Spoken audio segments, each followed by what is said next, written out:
Well, hello everybody. How are we all doing? Good, good. It's great to see each and every single one of you here. Well, if you don't know me, my name is Caden Fulton. I am a leader here in UI and an SC college student. And yeah, I'm about to bring y'all a word this evening, but let's go ahead and get into it. So, do any of y'all have a friend that you guys have started hanging out with either recently or a long time ago that just says super random things all the time? Like it's like their catchphrase, right? Like we could be talking about Star Wars, or we could be talking about like the weather, and they would just say something random. Well, I have a friend, his name is Cam, and Cam likes to just say hamburger out of nowhere. Like we would be talking about, like the 9 service or what we were doing throughout the day, and he would just go, hamburger. I'm like, bro, what are you saying? And recently I've noticed that I have started to say hamburger because I am hanging around with him so much, right? I hang around with him, I go with him, I'm saying hamburger around him, and even not around him, I'm just taking his little catchphrase and I'm saying it. Okay, now what about your siblings, right? Do you guys have a younger sibling that's starting to act like you or say the things that you do or do the things that you do, right? It's so annoying, like they're just copycats. They're just copying you. Well, the reason our brother or sister is like this is because they are being formed by our character. They hang around us a lot and they start to act and talk like us. The same thing can happen to us with our friends. So we got this quote that Josh likes to use a lot, right? Show me your friends and I will show you your future, right? We see it a lot, but what does it mean? How can someone know our future based off of our friend groups? Well, the people that we tend to hang out with the most usually shape how we act, shapes how we talk, shapes how we view other people or view our lives, whether we realize it or not. We can pick up catchphrases, personality traits, and even sometimes habits, both good and bad, from our friends and from our mentors. Whether we realize it or not, the closest friends we have can subtly change and shape who we become the more we hang around with them. Everybody say point number 1. The close friends and relationships we have can form who we become. Have any of y'all been told that y'all act just like your mother or father before? Yes, like little mini-me's over here. Well, I've been told that a lot. But your parents are the people who have most likely been the closest to you for most of your life. You may not even realize it, but you have traits and you have habits that you have picked up from watching your parents and growing up with them in your life. You didn't just become the person you are today by accident.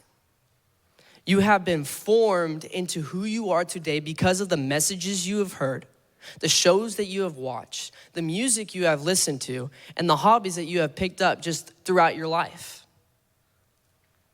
And also, the people you have chosen to hang out with. While this can be good, it can also be negative. Proverbs 13:20 says, walk with the wise and become wise, for a companion of fools suffers harm. So how many of y'all were here at Winter Retreat? Yes, love to see it. Winter Retreat, it was awesome. Had great fun. Loved the environment that we set up in this room. Loved worship. It was just a vibe in here. But one of the messages that Josh spoke about had the story Samson in it. Does everybody remember the story of Samson, right? Who knows who Samson is, right? Okay. Well, if you don't know who Samson is, Samson was a Nazarene that was blessed by God for just to serve the Israelites and deliver them from their just oppressors, the Philistines, right? The Philistines were people that were going against God. But Samson really didn't keep to his covenant with God whatsoever, right? So Samson actually got with this Philistine woman named Delilah, okay? So if you think about Samson and Delilah, right? The Philistine woman, Philistines who are against God, and he is going and hanging around her all the time and being formed by her. Do you think Samson was being positively formed and filled with positive mindsets towards God whenever he was hanging around with Delilah? No, absolutely not. And if he wasn't being formed positively, then that means he was being formed negatively. There's no in between. While we can be easily influenced positively by people, if we are not careful, we can also be influenced negatively.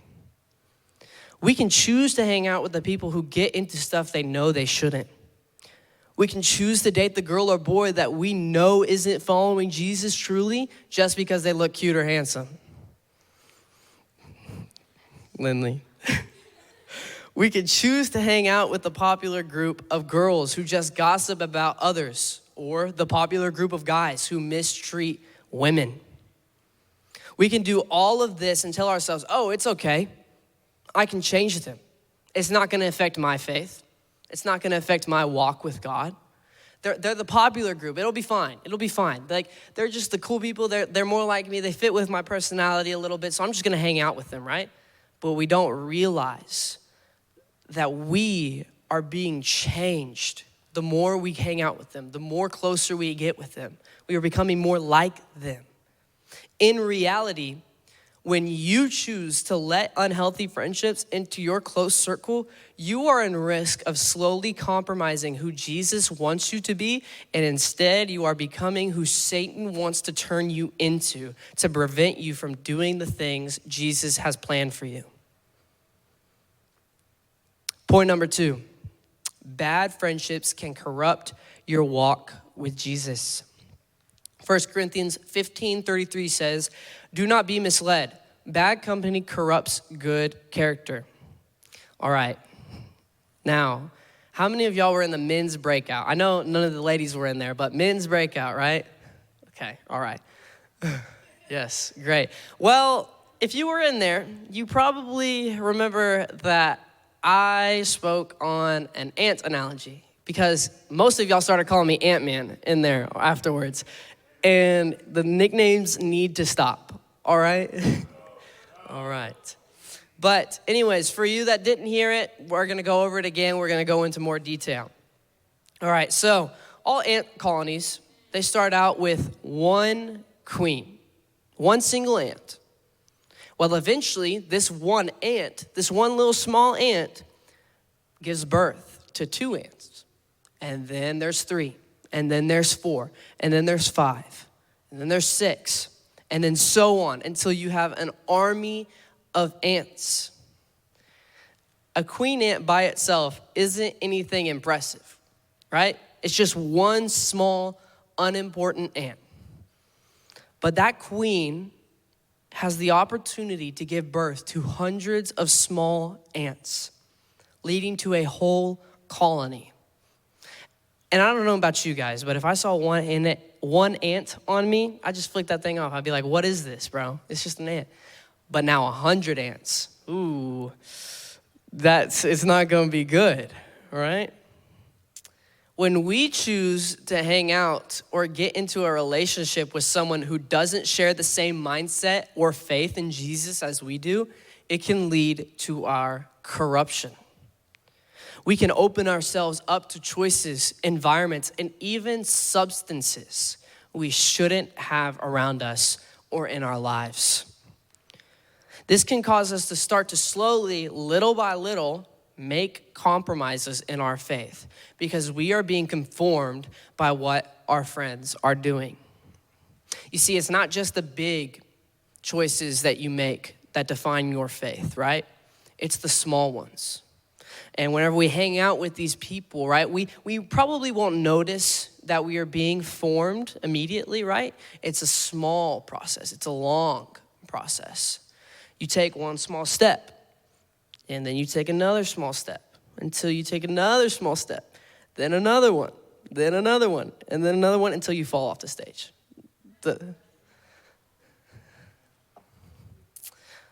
One small, oh, it won't be that bad, Oh, they're doing it. They say they follow Jesus, so if they're doing this, it must mean it's okay.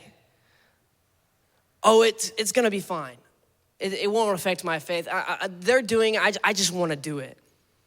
And then it turns to 2 times you're doing this, 3 times, 4 times, 5 times, until you begin to go back to the very lifestyle that Jesus saved you from.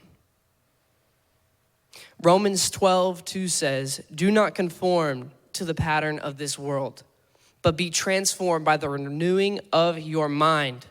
Then you will be able to test and approve what God's will is, his good, pleasing, and perfect will." When we choose to have people who are living the opposite way Jesus would want us to live within close relationships in our lives, we are giving the devil a foothold to tempt us into a life of sin. All right, so I need somebody's help from the crowd. I need one person's help. Oh man. Nobody wants to do it over here. Everybody don't want to do it. All right, Alex, get over here. I need you to stand right here in the middle. All right, back up a little bit.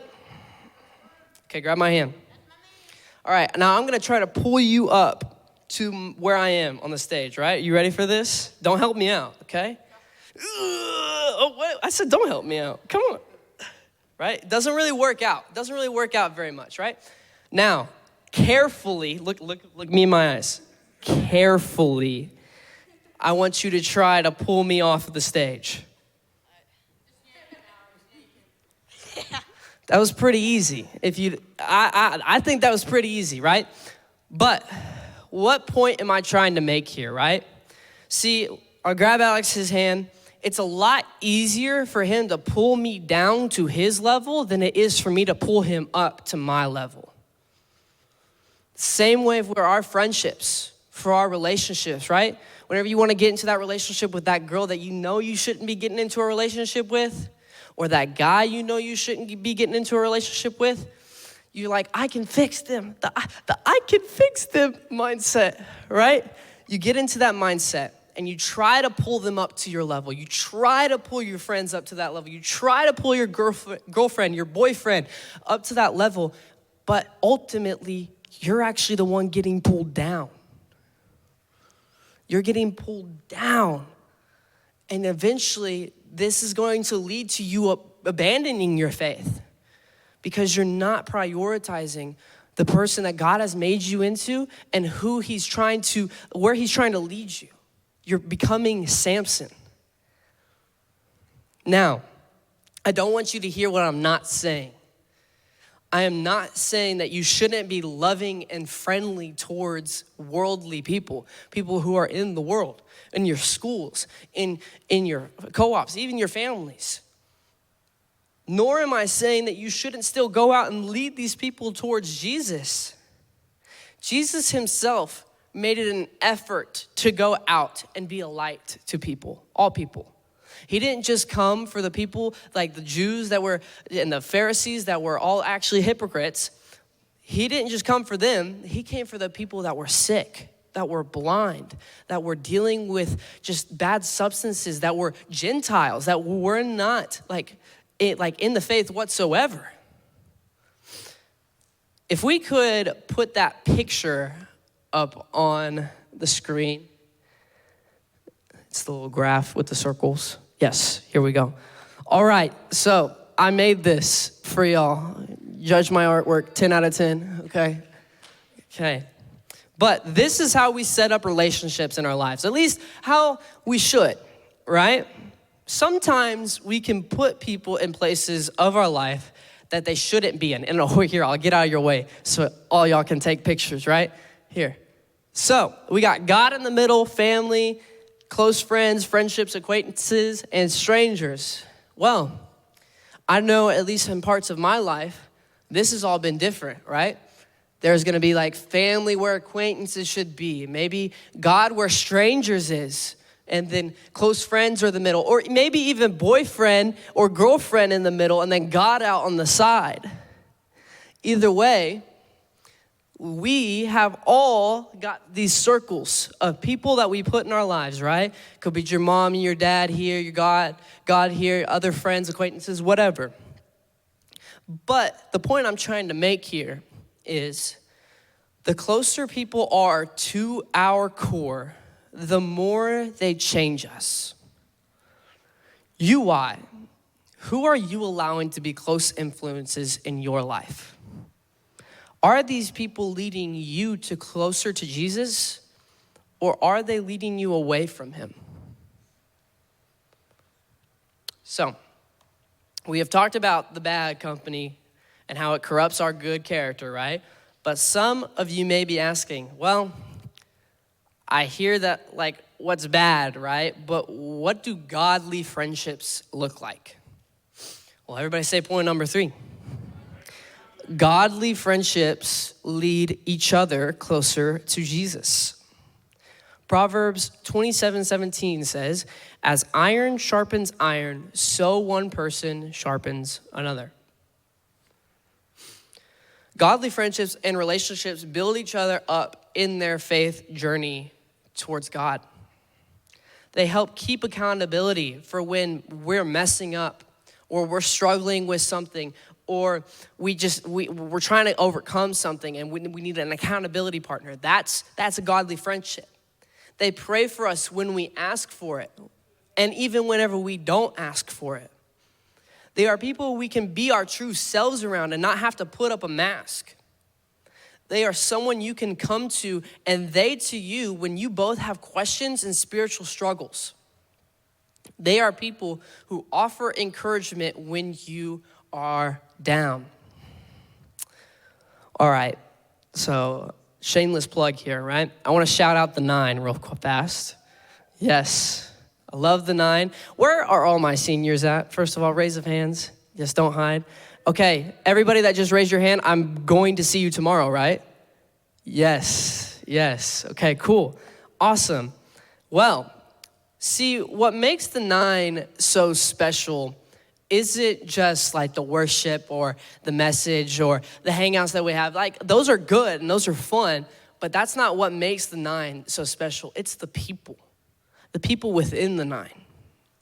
At first, whenever I was joining the 9, I was fresh out of high school, and I just really didn't feel like I should go into it. I was like, well, I'm 18, just got out of high school, and I'm just gonna go hang out with a bunch of 20-year-olds who are like 20, 25, 27. I'm like, this is just a bunch of unks. What am I gonna relate to over here? Okay? And I was scared, I was nervous. I didn't think that I would fit in. But God pushed me to go. And I'm so glad I did because God has given me such a big family of people who love and care about me, not just me, but everyone. These are people I know I can come to for encouragement. These are people that I know who can hold me accountable.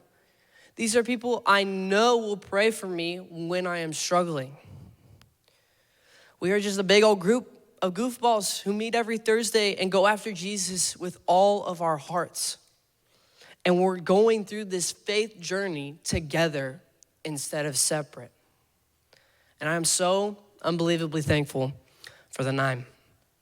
But obviously, some of y'all 6th graders in here be like, well, I'm not old enough to go to the 9. So like, that's cool and all for you, but how do I have these godly friendships? How do I find these godly friendships? Well, just real quick for me, go ahead and look to your left. Go ahead and look to your right. And go ahead and look behind you too. And then look back up here, all right? Well, guess what? This is your group of believers that God has brought together for you to build relationships. These people in this room shouldn't just be random people we see on Sundays and Wednesdays. You're like, just, oh, hey, and then you just leave and go off and do your own thing in your own life. This is your church family. Who was here last Sunday? Yes, love to see it, love to see it. Shout out Josh's message, where he talked about the church being a family of believers. not just strangers who happen to be worshiping the same God. And I understand, believe me, I understand it might be scary introducing yourself to someone you have never met before, or someone who is older than you, someone who is younger than you, someone that you think you will have nothing in common with, right? Believe me, it was hard for me to come to the 9 and talk to people who were like older than me, because I thought I was just gonna be like the young guy that nobody was gonna talk to the entire time. But can I tell you that everyone in this room shares at least one thing in common? And that is that you have faith in Jesus Christ. And like Josh said last Sunday, that is the most important thing to have in common. The one thing that unites us all, from 6th graders to seniors to even beyond, is what Jesus Christ has done for us. How would your life change if you treated your fellow brothers and sisters in Christ as brothers and sisters? And to close, we're gonna do something a little scary, guys. A little scary, all right? Here in a moment, I'm gonna need everyone to stand up. And then we're gonna find someone you have never talked to before or have barely talked to, okay? And we're gonna ask them their name. Pretty good start, right? Then we're gonna ask them their grade, and then what they like to do for fun. One thing that they like to do for fun. And then, here we go, guys. We're gonna give them our numbers. We're gonna give them our numbers. Now listen, for all of y'all that are trying to get your girlfriends and boyfriends in this moment, it ain't happening. It's gonna be girls with girls and guys with guys. I'm so sorry. Okay? So we're going to take 5 minutes. Camden. We're going to take 5 minutes. Come on, guys. Then we're going to come back to our seats. All right. I encourage you to truly utilize this moment. Utilize this time to make friendships with other UI students. Because like I said, yes, you guys all have that one thing in common where y'all are all believers in Christ, right? But you may have a lot more in common than you think. And I'm telling you that some of the best relationships and friendships that I've ever had have been from the 9 community, from that friendship that I have had with them, all of them. Like, it's not just friendship level anymore. It's a family level. It's people that I can trust and rely on to come to with my feelings and my emotions. And God has placed people in this church and in this room in the exact way for you, right? So it is so important that we surround ourselves in our close circles with other believers, because we were not meant to go through this faith journey alone. Ecclesiastes 4:9-12 says, 2 are better than 1, because they have a good return for their labor. If either of them falls down, one can help the other up. But pity anyone who falls and has no one to help them up. Also, if 2 lie down together, they will keep warm. But how can one keep warm alone? Though one may be overpowered, 2 can defend themselves. A cord of 3 strands is not quickly broken. Now, I also know that we got 6th graders in here and we got 12th graders in here, right? And there is a possibility that some of y'all are not gonna be able to go and talk to people that are the same grade or same age as you. And I encourage you that is okay, right? Seniors, we're gonna be nice. 6th graders, we're gonna be nice, you know? But even though they might be older or younger than you, does not take away from the fact that you guys can still be friends, that you can still have things in common, that y'all can still build a relationship. All right? Everybody good? Everybody say good? Good. We're all good. Great. Okay, well, everybody ready? All right. Let's go ahead. Find somebody to talk to. Can we put a 5-minute countdown on the...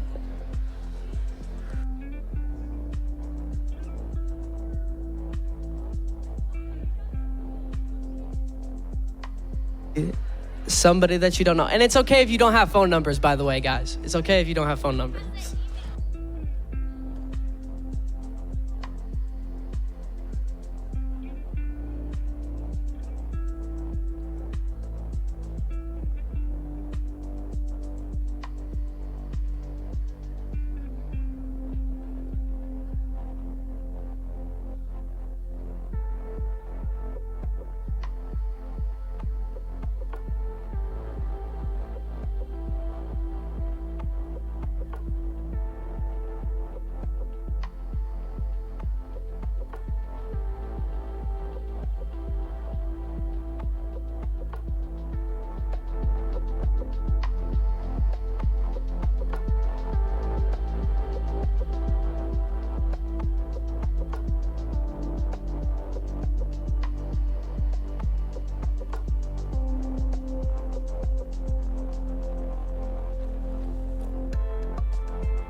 Alrighty. Good conversations, yes? Did we just make our best friends, guys? Did we just make best friends? Yes. Let's go ahead and come back to our seats for a second. Come back to our seats. Boys, y'all want to go back to your seats?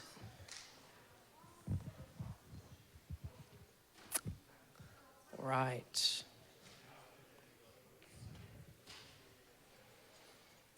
All right. So I wanted to do 2 altar calls. Well, really just sort of altar call real fast because I feel like God also just laid this truth on me is like, some of y'all might actually have friendships that you know are worldly, right? You guys know like you shouldn't be in these friendships or you shouldn't be in these relationships, but I also know that it's hard to get out of those whenever you're in those, right? It's hard to separate yourself from somebody like that or even break it off, but maybe you are here today and you're wanting help, you're wanting prayer to maybe step away from those things or set boundaries or set just some distance in your life, right? But you need help for that and you would like prayers for strength or prayer for like community or just even just accountability, right? And if that is you, I just ask that you just make your way to the